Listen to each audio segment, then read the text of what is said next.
Hey guys, Stampede 19 here. She's done. What do you think?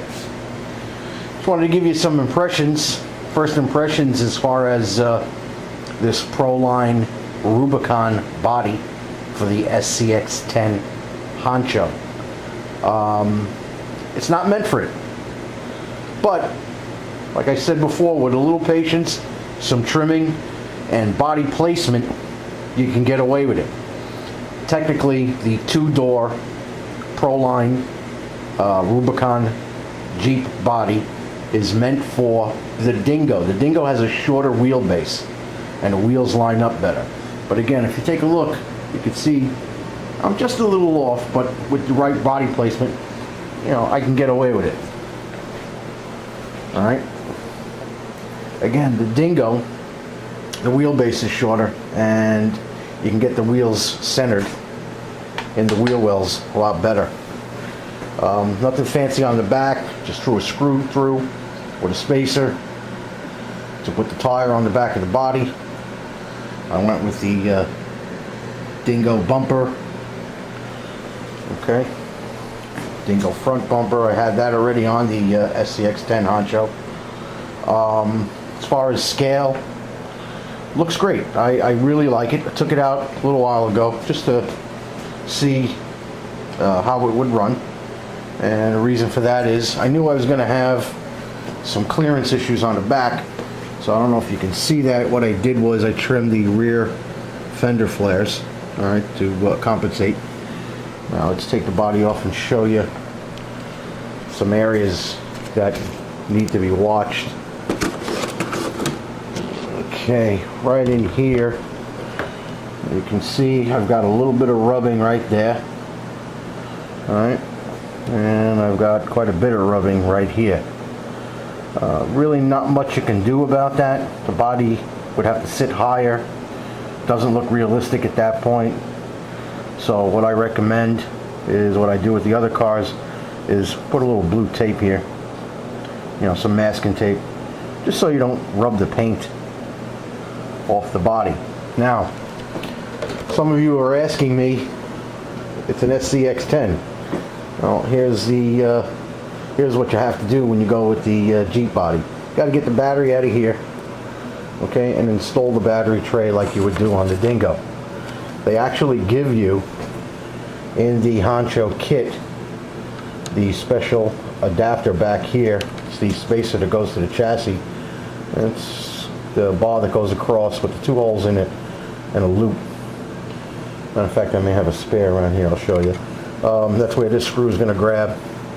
And they give you the shorter spacers. If you remember, if you have the SCX10, you got the two tall spacers that come off the battery tray here.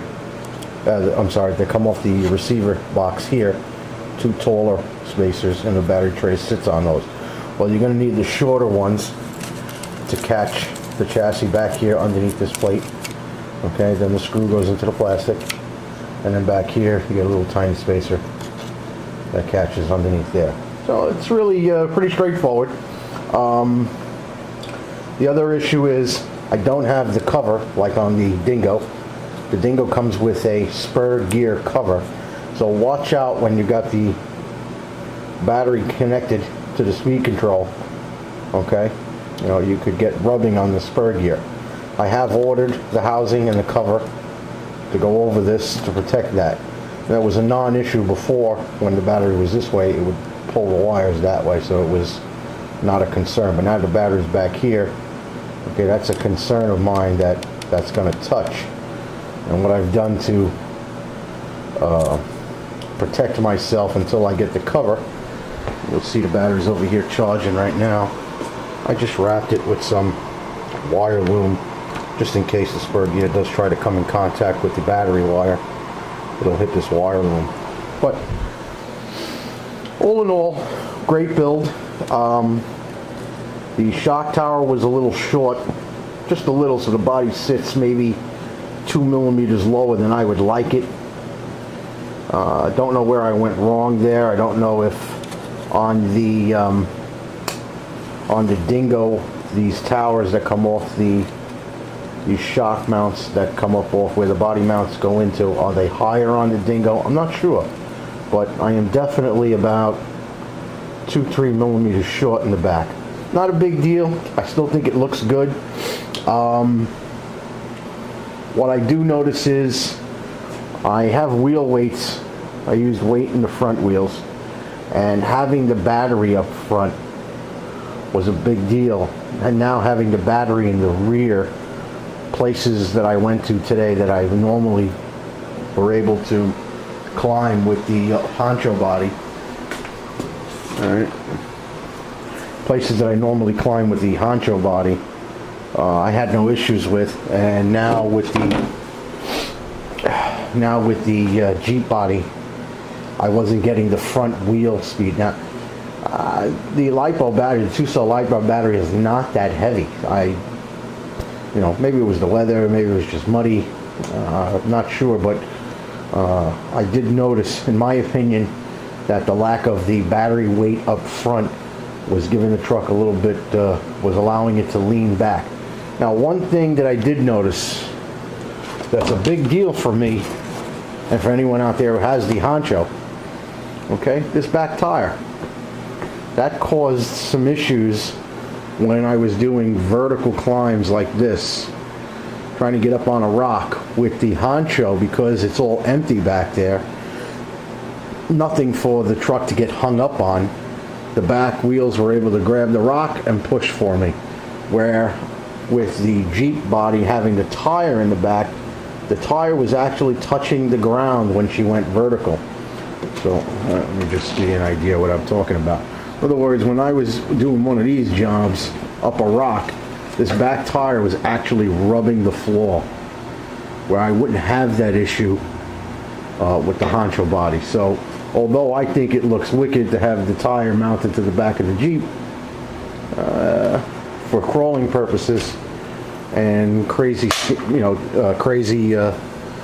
scale climbs, it may be an issue. Just, some things to think about when you're switching between the two. My recommendation, you're running the Jeep body, strictly light crawling, normal trail stuff. You want to do some heavy crawling, heavy trail stuff, vertical stuff, stay with the honcho body. All right, just lower in the back. You can also add weight to the back.